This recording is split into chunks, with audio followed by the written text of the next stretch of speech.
Guys, okay, there we go.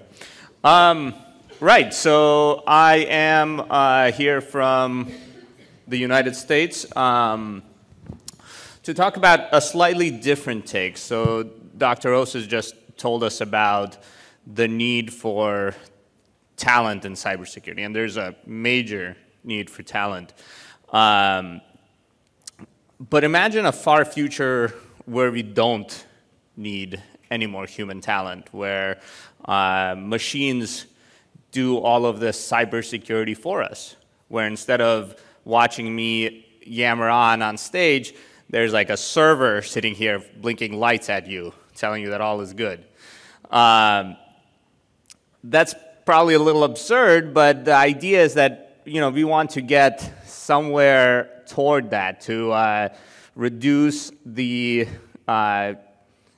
talent gap so that we can keep our society safer more efficiently. And of course, this isn't a crazy new idea from me or anything. This is an idea that's been around for a while.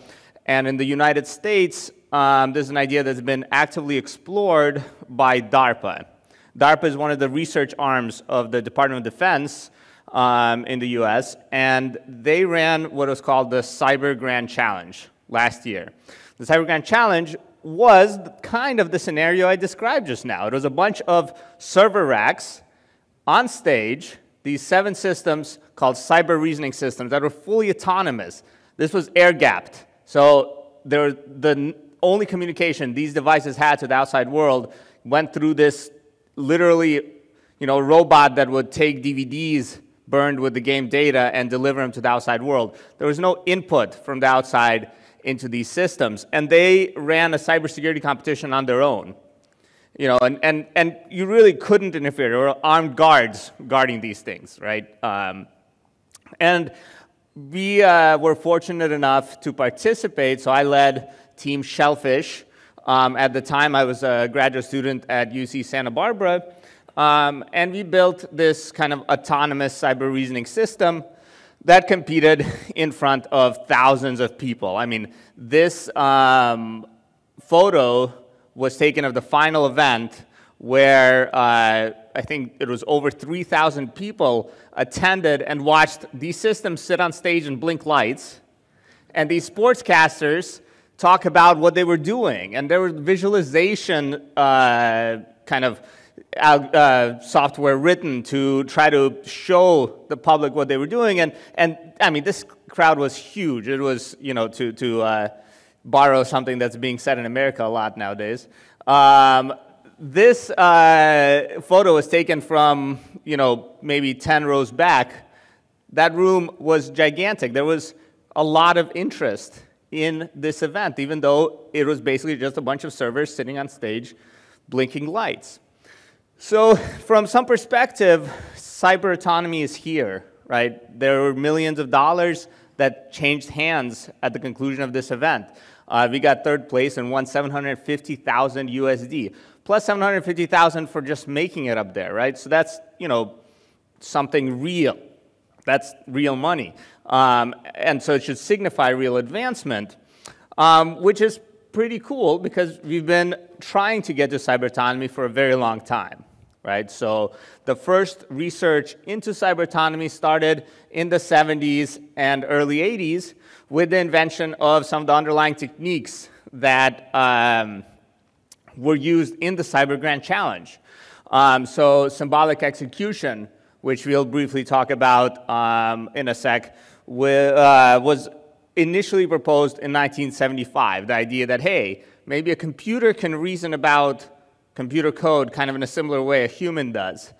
We have a take on a different type of analysis called abstract interpretation, a static analysis, just 2 years after symbolic execution, that said maybe a computer can reason about software code kind of in aggregate, in an abstraction that's a little different to how a human reasons about it. And then we have this really interesting thing called fuzzing being invented in the early 80s, where people thought, hey, what if we just throw random data at a program and see if it crashes, right? And so this was the dawn of cyber autonomy.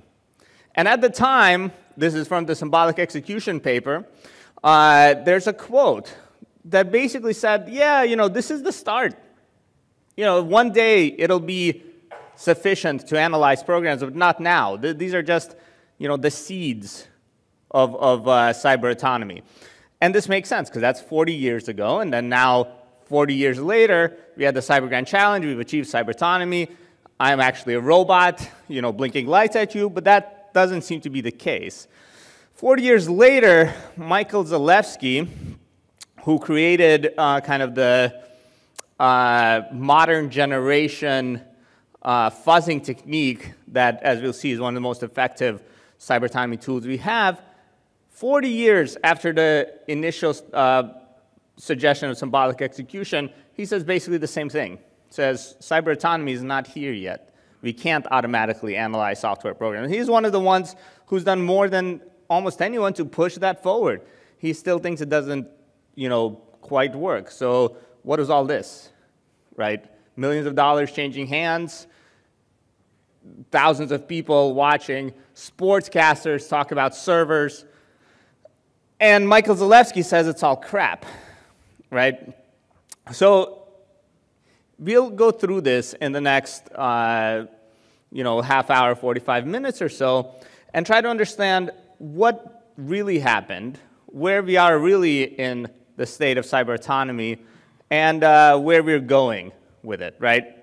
And so to understand this, we need kind of a framework, a cyber autonomy system that we'll discuss, and we need a data set. We need a data set of cyber autonomy challenges, some sort of security challenges, to try to reason about our effectiveness in finding and describing and exploiting and protecting against vulnerabilities. So for the framework, we'll take the kind of autonomy framework underlying our entry into the Cyber Grand Challenge. Our entry was the mechanical fish, and the binary analysis framework that it used to analyze the actual programs is called Anger. Anger is a open source binary analysis engine that supports the loading of a wide range of binary formats, starting from Linux software, Windows software, and Mac OS, specific software created for the Cyber Grand Challenge, just blobs of bytes for the, for example, out of IoT devices and so forth. It interprets a wide range of actual architecture code formats. So it supports the 32-bit, 64-bit variants of x86, ARM, MIPS, and PPC, and we're extending it to additional targets as well, allowing it to be this sort of very general analysis framework. And then it reasons about this code. It does reverse engineering of the code, finds the vulnerabilities, creates exploits to prove that the vulnerabilities are there, and then supports kind of the translation of a vulnerable program into a, either ideally non-vulnerable or at least less vulnerable program. And Anger is open source, so everything I'll talk about today is out there, available for use on GitHub with documentation and a community that supports it, right? So I'd encourage you to drop by. This is an invite to our Slack channel, so you can ask questions and get up to speed. And you can kind of join us in this cyber autonomy push. And then we need the data set. And the data set, the natural data set that lends itself to investigations into cyber autonomy is the Cyber Grand Challenge data set. For the Cyber Grand Challenge, DARPA created a large data set of 249 programs with intentional vulnerabilities to reason about how effective automated systems are at finding certain class of vulnerabilities. It's an incredible data set for research because it's diverse, it is annotated, so the source code is available if you need that. The vulnerabilities are actually described, pointed out, and patches are provided. So then you can reason about, if I actually analyze the invulnerable version of the program, will my analysis system function properly, and so forth. And then critically, the actual implementation of these programs is it has a very simple environment model. That runs on a custom operating system called the Cree OS with 7 system calls. And this is one of the things that actually enabled the Cyber Grand Challenge to succeed, this reduction in complexity. And then it has very well-defined security specifications. So autonomous systems can very easily say, okay, if you're looking for a memory corruption, or if you're looking for an information leak with a very specific set of properties that describe what an information leak is. Whereas if you're analyzing something for Android, and you say find an information leak, it varies very widely by application, right? So your flashlight application, although those don't exist anymore, but you know, a random game leaking your entire contact list, that's an information leak. Facebook leaking your entire contact list, not so much. The Cyber Grand Challenge gets around this problem. So really, we can stick a piece of software into our cyber autonomy system, into the mechanical fish powered by anger, and automatically reason about vulnerabilities there. So this is our framework, our data set. And now we can actually go on and look at cyber autonomy kind of in this context, right? And this context is what I call the program analysis nursery. These programs that we can reason about how well cyber autonomy is doing. And I call this a nursery for a very specific reason. These programs are very small, they're very simple. So the average Cyber Grand Challenge program is 2,500 lines of code. By comparison, Google Chrome, which everyone immediately tries to run this stuff on, is 5 million lines of code, right? So that's several orders of magnitude increase in complexity, and at every order of magnitude of increase, there's an exponential increase in the complexity of the analysis. So the analysis becomes less and less effective. So you can imagine, we'll talk about how well cyber autonomy does on this. Imagine how badly it works on real-world software at the moment. So on this nursery, we'll go through this motivating example. I'll teach you guys how to do program analysis real quick, and then we'll go through and see how different flavors of cyber autonomy of this symbolic execution, fuzzing, and so on do in terms of finding vulnerabilities. So here's a kind of a sample motivating example written in Python, but of course our system works directly on compiled binary code. And what this program does is read in an input, check against a hard-coded username, like a service account that allows the execution of certain commands without authentication. If there's a specific command, there's a vulnerability. Otherwise, it'll take a passcode and authenticate a user, right? Kind of something, a toy example, very simple. And you'll notice one thing, that the vulnerability here is purely a code reachability problem. If you can trigger that function, you trigger the vulnerability. That's kind of a simplistic view, but it's a surprisingly realistic one. There's a lot of software where simply triggering the specific location of a vulnerability is sufficient, right? Oftentimes you also need to meet other conditions, but surprisingly frequently this is the case. So this is the case we look at because it's simplest. So to reason about this program in an automatic way, we have to learn some program analysis terms. And the first term that I'll discuss is basic block. A basic block is basically some code that runs and then passes control flow elsewhere, right? So it's one little chunk of code. Specifically in this case, it reads in a username and checks against this sort of service credential. And then it goes on. It might transfer code to one of two basic blocks. The first one is if the username is service, it will run A2I on a command code that it reads in. A2I is a function that takes a string, converts it to an integer. Then it transfers control flow onto two possible locations. One of them is our crash. Again, code reachability will cause this, or reaching this code will cause the vulnerability. And then the other one is an error message, and then it exits. Same thing on the other side. It goes through, reads in a passcode, branches, and then prints exiting and exits. So in aggregate, all of these basic blocks create what is called a control flow graph. A graph of basic blocks, the edges between them signifying the possible control flow transitions based on the satisfaction or unsatisfaction of certain checks in the code. So these are the terms that we need to reason about program analysis at its basic level. So now let's jump in. Let's go through the techniques that have been proposed and explored in program analysis. Let's look at what is actually being used right now by systems such as the mechanical fish, and then let's look at kind of the future. So we'll start with fuzzing.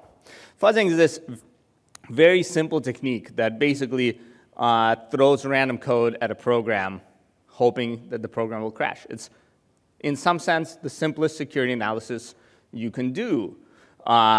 It's analogous to you sitting in front of a program just banging on the computer randomly, hitting the mouse, smacking the keyboard, and then eventually triggering a crash, and then like, oh, all right, it's vulnerable. It's, modern fuzzing is a little bit more advanced. So that, monkeys on a computer is 1981. Modern fuzzing has feedback mechanisms and so forth. And it works roughly like that, like this. Let's take this, our program, the control flow graph, and let's start a fuzzer. So what a fuzzer will do is it'll generate a random test case, right? So it starts with something that, with a username ASDF, password of 1111 or 111, and it immediately triggers some amount of code in this program, right? So specifically, it fails the service check and it fails the valid passcode length check. And then it begins to mutate this input, right? It tries a capital D and capital A instead of a D and an F. It tries padding the input with extra bytes, and then notice that, hey, now we've triggered some other piece of code. And then it uses that as a feedback, and it tries then mutating this new test case that, that triggered this extra functionality. But then we run into something very interesting, and this is kind of the drawback of fuzzing techniques, is that we are unable to satisfy very specific checks because fuzzing is a very randomized process. So we have a specific check for the word service in the username, and fuzzing is just randomly modifying our username. The chances of us randomly creating the word service are very small. Now, there are techniques that will address this specific case. You can grab a list of words from the program and have the fuzzer use them, but in general, this holds. These checks can be arbitrarily complex. And this is just a toy example. And in general, if we run a fuzzer on this program for a very, very long time, it will never actually trigger this interesting case with our bug. And so if we don't trigger that, we don't find the vulnerability. And if we don't find the vulnerability, then, of course, we can't put a bigger number here of all the vulnerabilities that we find on our 249 programs in the data set. And it ends up that fuzzing gets us 106 of these vulnerabilities, right? So these are, again, simple CyberGrant challenge programs, 249 of them. Median amount of code is 2,500 lines. And even on this, fuzzing only gets vulnerabilities in half of these programs. But that's pretty cool. I mean, this gives us a baseline for automated program analysis, because fuzzing, interestingly, is one of the most commonly used techniques on real programs, and it actually has found a bug or two in Google Chrome applied in very specific circumstances. And so, if you have this kind of baseline for this kind of dumb, simple method, let's see what we can do if we scale it up in complexity, right? So we try something called dynamic symbolic execution. Proposed a little before fuzzing, dynamic symbolic execution actually reasons about values in the code, right? So I'll describe something here that was described in 2006, kind of the very basic modern symbolic execution engine. And it works roughly like this on the same program. Instead of test cases, it collects constraints. The symbolic execution basically executes a program in an emulator where instead of ones and zeros, instead of actual values, the emulator reasons about variables and the constraints on those variables. So if you execute in a symbolic execution engine this first basic block that gets the input, it notices, okay, there's a username variable, and it can be anything. Then, when you hit this first branch, it splits the symbolic state into two, where in one of the, if you follow one branch, the username has to be service. If you follow the other branch, the username has to be something that's not service. And you can see this thing that fuzzing had problems with, symbolic execution gets immediately, right? Super simple. But then symbolic execution runs into its own limitations, and those have to do with this A to I functionality. And we didn't even think about this in the fuzzing case because it was irrelevant, because fuzzing doesn't have trouble with this. But symbolic execution has trouble with these sort of functions, functions that loop over an input, like A to I does, and do some complex determinations, or even simple determinations. So here's an example A to I implementation. Takes a string, goes through it, and computes an integer representing the value of the string. This implementation of A to I is really, really dumb, and no one would write A to I like that. But we can't assume anything about the code we're analyzing, because we don't write the code we're analyzing. Someone else does. So our engines have to support code that's really, really dumb, because there are some programmers out there that are a little lazy. You know, sometimes things like this do get through. So let's see how a symbolic execution engine would do on this sample. We start out with a string that is, you know, some symbolic variable that's not constrained at all. It can be anything. And then we go through the first iteration of the loop. And the first iteration of the loop checks for the values of these of the character. And branches splits our state based on that value. And so in one of these states, this was executed, and this value is 0. In another one, this was executed, and this value is 1, and so on, right? But now, you know, where we entered this function with one state, after one iteration of the loop, we now have 11, one for every letter, one for every number, and then one where we have something that's not a number for this else case. And then if we go through that loop one more time, all of these individual states split again. We have this exponential thing that is called a path explosion, right? And this is the biggest problem with symbolic execution. It's the bane of symbolic execution. And generally speaking, at least in 2006, the only way to deal with a path explosion is essentially randomly tossing out a bunch of paths based on heuristics, this path reduction step. That leaves us with, you know, a bunch of values that happen to correspond to some paths that we chose as interesting enough to retain while tossing out the rest, and kind of reducing this to a fuzzing step. We don't quite have a good way of controlling what these values are.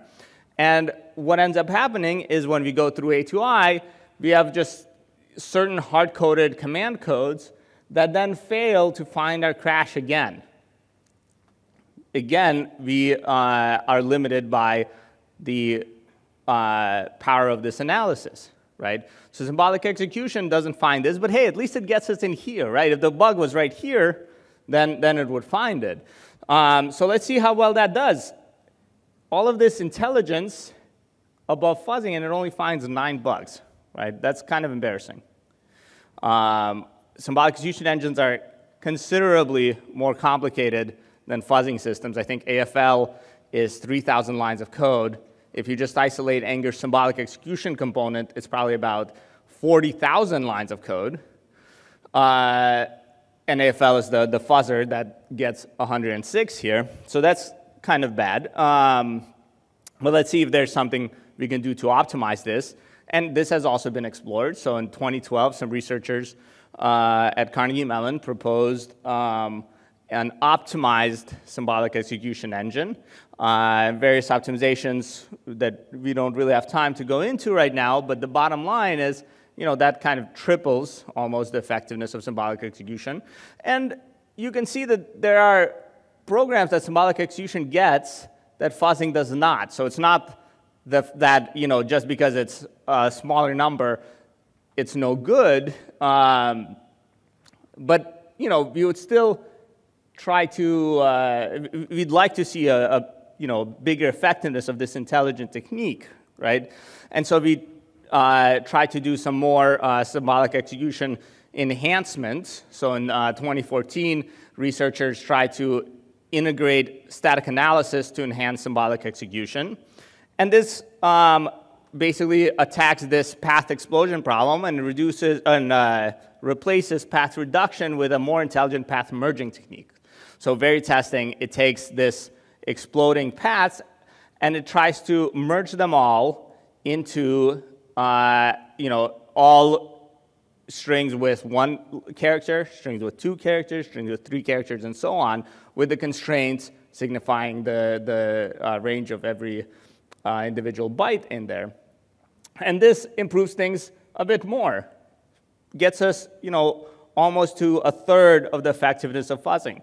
That's still not good, but again, there are many programs that, very testing does get, fuzzing does not. I think the union of these is about 112 or something. So we get an extra 6 programs by employing an enormous amount of complexity, which kind of hints at how hard it is to make progress here, right? Trying to make a small step forward over something as simple as fuzzing requires enormous increases of complexity.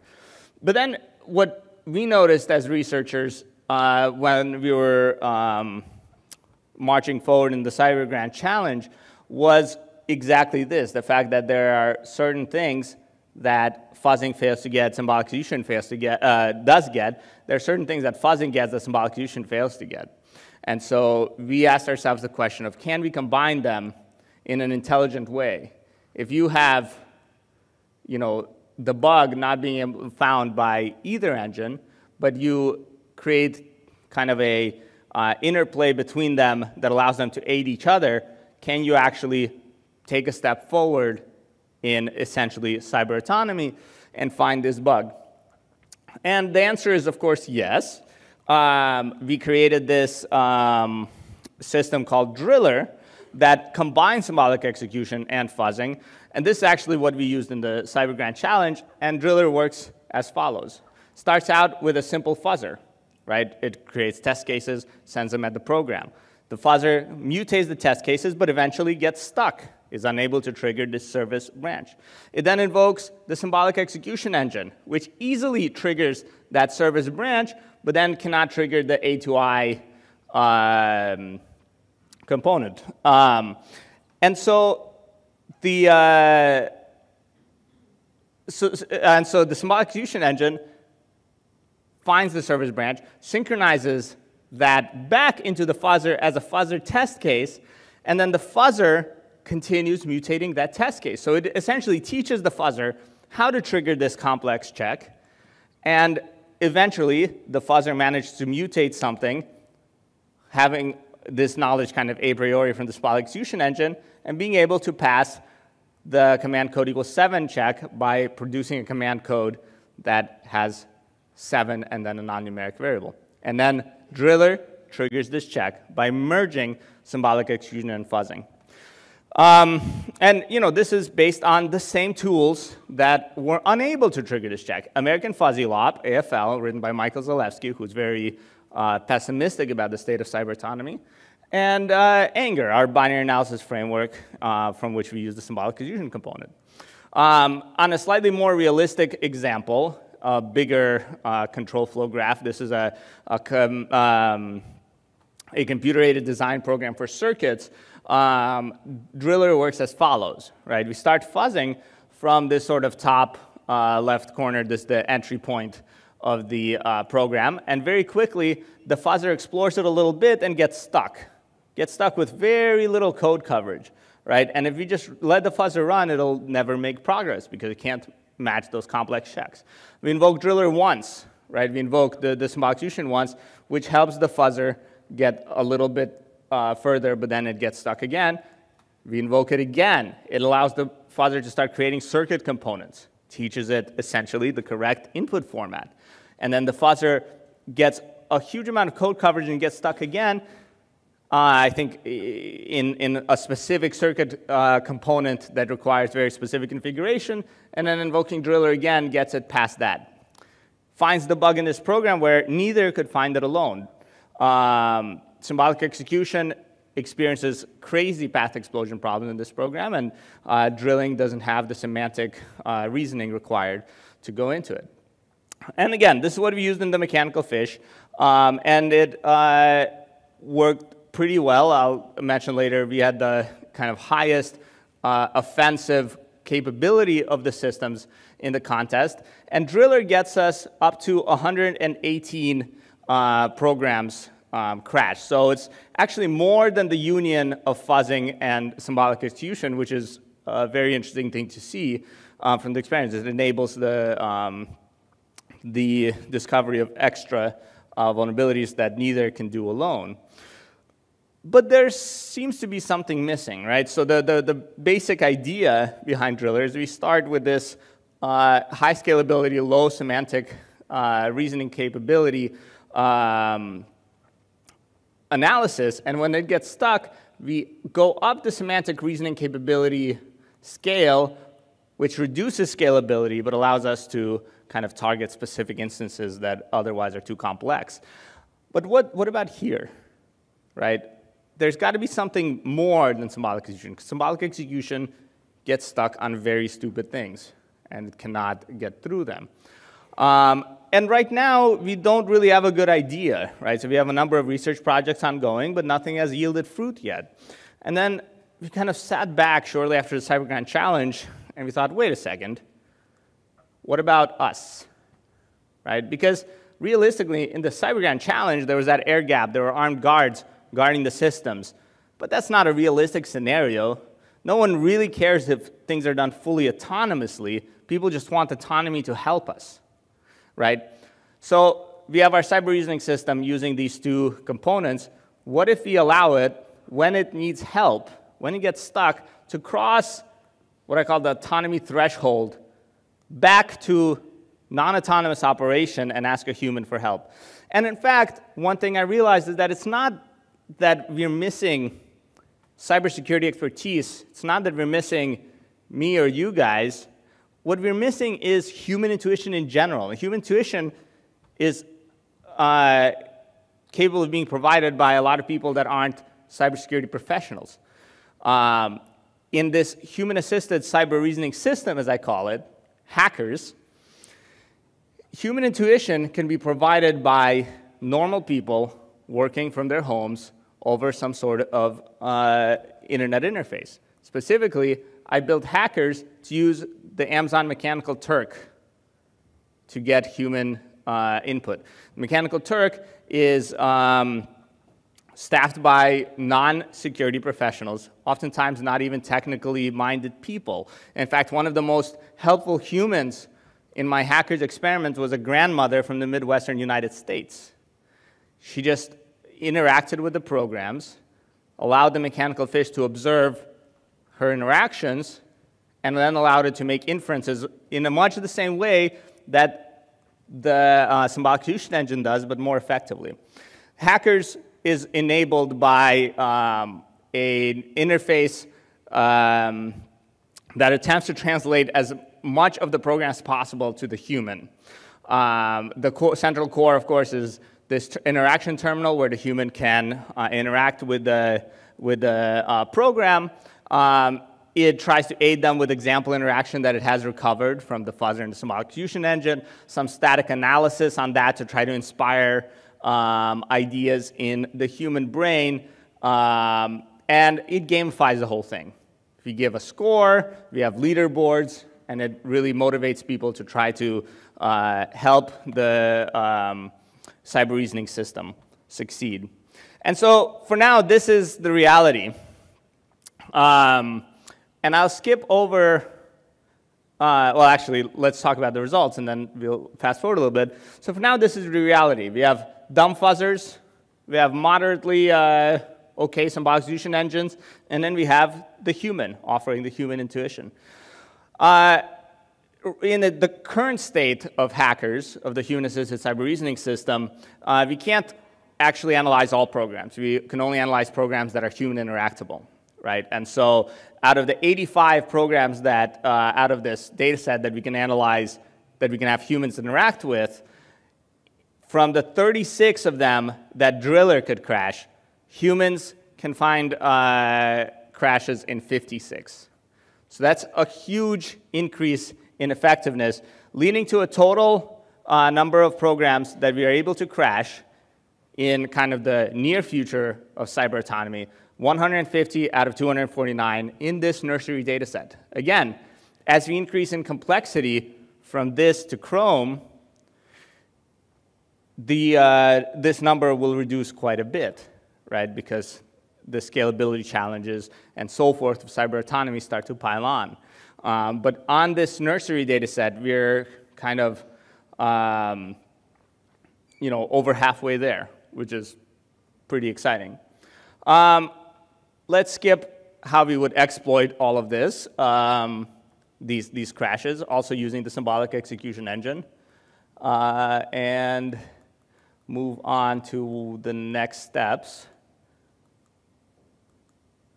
And I'll pause to say that the techniques I've been talking about up to Driller is exactly what we used in the mechanical fish for the Cyber Grand Challenge, where we got 3rd place. So, a couple of things about our finish. We were the top placing university team, which was cool to see. And really, one of the reasons that we got 3rd place was also that we were the university team. It's very hard to force students to sit down and strategize. So we had this kind of ad hoc strategy. And despite having, if you look at this red line, the top offensive score in the entire competition, higher than both of the teams above us, and one of the highest defensive scores, only second to the team directly above us, our strategy, our overall game theory was basically non-existent, and this really hampered us in the rankings. I'll also point out that our machine has the only score that's a palindrome. So that was quite an accomplishment. But again, in terms of the raw techniques for cyber autonomy, minus the game theory, just for the analysis of programs, let's say, this is it. That's the state of the art, minus the humans, right? And so the next step is humans, but what's after that, right? What is here? What is between these scalable dumb analyses and humans, which aren't scalable, right? We don't know yet. As I said, we're trying to figure that out. I think the next step is state awareness. It's the ability to reason about the intent of the program and to reason about, if I do this, now the program's in a different state. Modern techniques can't reason about that, but this is exactly, I think, what these non-expert humans bring to the table, one of the things.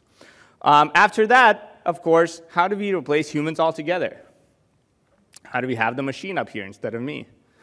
And then there is the scalability challenges of the real world. Taking what we have here on the program analysis nursery and getting it to run on Chrome. There are significant challenges. The biggest one, and also the most kind of frustrating one because it's not a fundamental scientific challenge, is that environment model. Decree OS has 7 system calls. Linux has 330.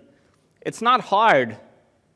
I mean, it is hard, but it's doable to model and analyze 330 system calls that an application can potentially make, but it requires engineering effort to implement. And on this, I'll end my presentation with a call. We need your help to get to actual cyber autonomy. We need your help to contribute to these frameworks to help us get to these 330 system calls and to meet other challenges to cyber autonomy, because many of them are simply an issue of manpower, an issue of writing these systems. We've done everything we can to enable that process. We've open sourced Anger. We've open sourced all of the code powering the mechanical fish. So you can take this and run with it and hopefully contribute back. In fact, China ran their own Cyber Grand Challenge 2 weeks ago, and the top 2 teams in the Chinese Cyber Grand Challenge used the mechanical fish and Anger and expanded on that and are hopefully upstreaming their patches shortly. So, with that being said, it was great talking to you.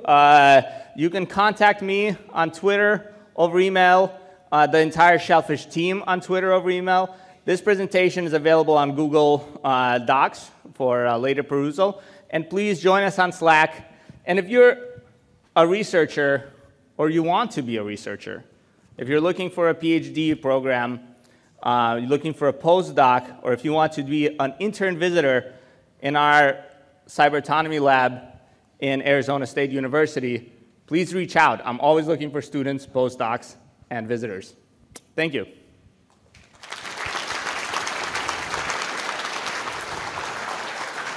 So, any questions from the audience?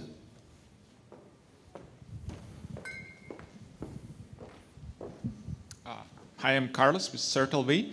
My question is, like currently, malware authors deploy many different kind of techniques to hamper reverse engineering by humans. I can imagine that once this AI solution gets widely deployed and is in production, they will start to come up with many solutions how to complicate the life of AI systems, like, I don't know, like probabilistic algorithms which run, I don't know, correctly 99% of the time, but, you know, for AI it could cause still this combinatorial explosion, or, I don't know, many other things. Any thoughts on that? It's interesting you say that. In the Cyber Grand Challenge, the patches you made, the modifications to your programs you made to defend them in the competition were public. They were always released immediately to all competitors so they could counter them. And about half the competitors, us included, introduced that exact thing, these sort of anti-analysis techniques that specifically targeted subtle failure modes of these systems. Probabilistic algorithms were one of them. In every patch we created, we had a simple loop that would sit around calling random until it got something that ended with a 0 byte. Trivial for a normal computer, just runs it average of 128 times, it's done. For small execution engine, that is already a 2 to the 128 path explosion. And so right now, our best attempt at this is something we're working on, which is basically intelligent code summarization. So identifying pieces of code that cause essentially right now path explosion, but you could imagine other problems in the analysis, like exploiting the symbolic memory model to cause huge complexity increases. Identifying these things, trying to summarize them, and if necessary, just ditching the effects and then saying, okay, we can continue the analysis, but it's not as realistic. It might not actually replay in the real world, but it might provide an analyst with an input that they can use to get started on looking at the vulnerability. That's the state right now, but I think it'll be kind of a general problem that that I think we'll have to work through as a community. In the same kind of cat and mouse game that you see malware authors targeting antivirus systems, and stuff like that.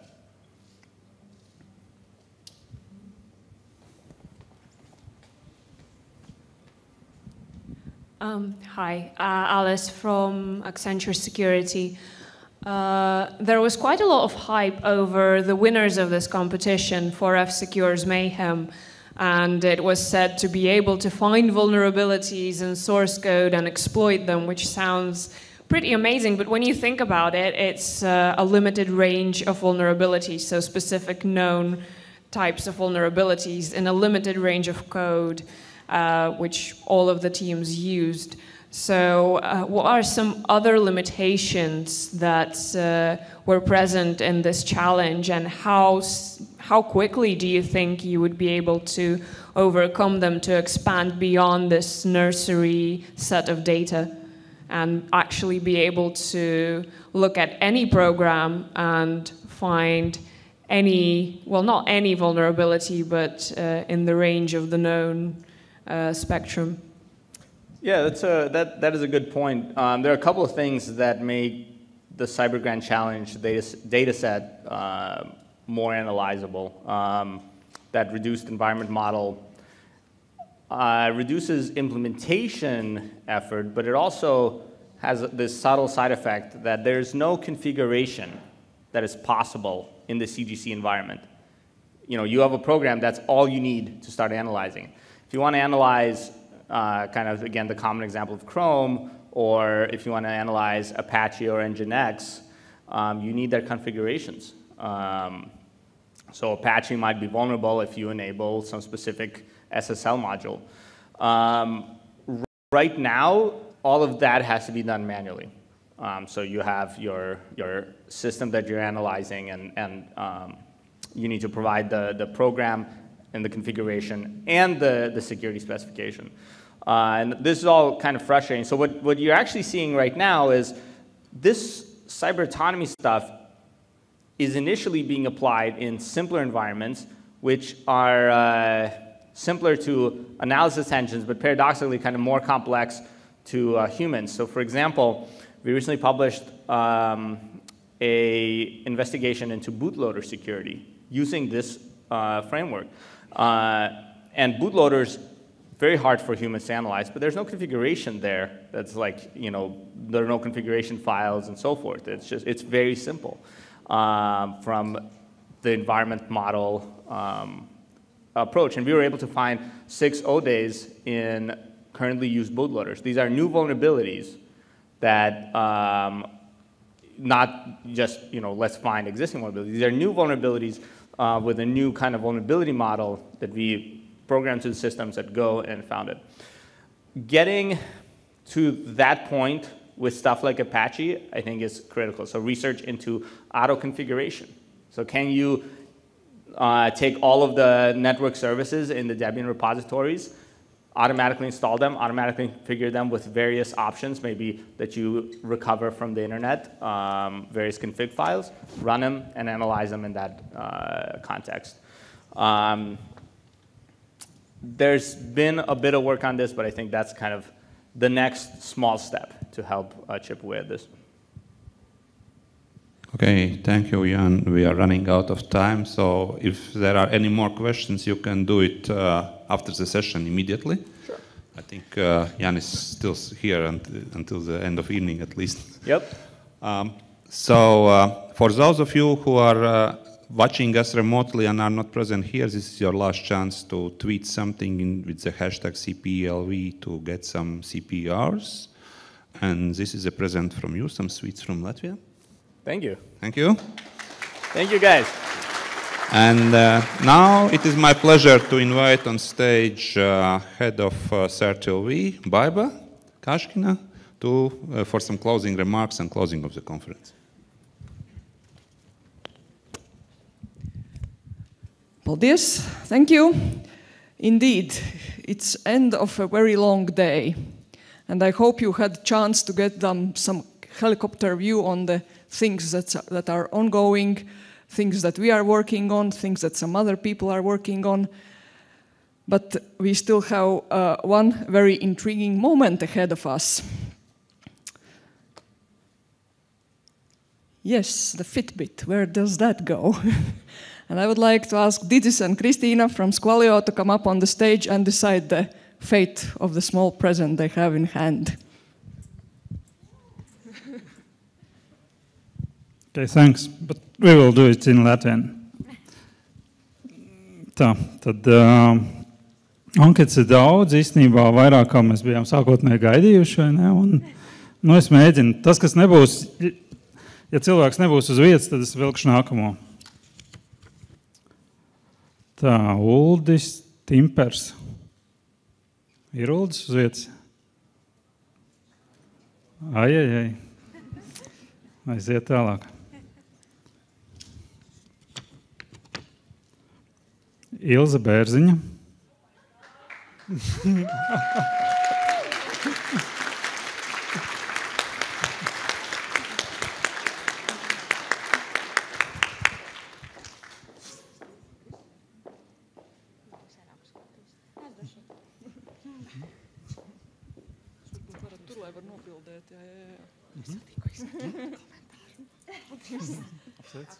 Apsveicams, ka labi derēs un labi nesāsies. Varbūt varat pagriezties, lai vēl sanāk smuka bilde. Kāds fočē? Būs.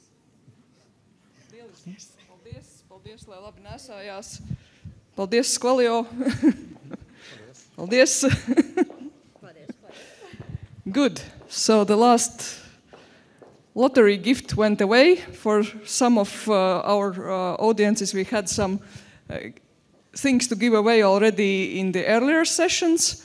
Maybe you saw some of that in the Twitter. And this really brings us to the end of the conference. Once again, if there is something you want to tell us, how did it go, what you liked, what you didn't like, you can always write us a short note. Slides and videos will be in our website, probably next week, maybe not tomorrow yet. Kiberšahs 2018 will be at the beginning of October next year, and we'll meet there. Meanwhile, of course, we'll meet at SDrosh seminars and at other events, and you can stay tuned at our social networks and webpage for events, for vulnerabilities, for everything else.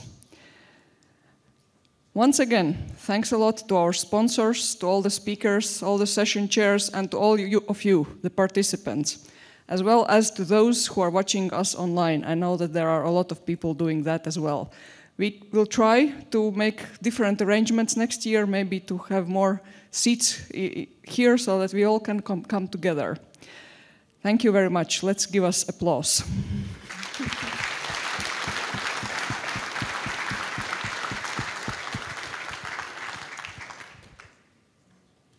So that's the end. The last note is that the speaker reception will be starting from 5:30, and you can contact organizers if you have questions how to get there. Thank you very much. See you next year. See you at the next events.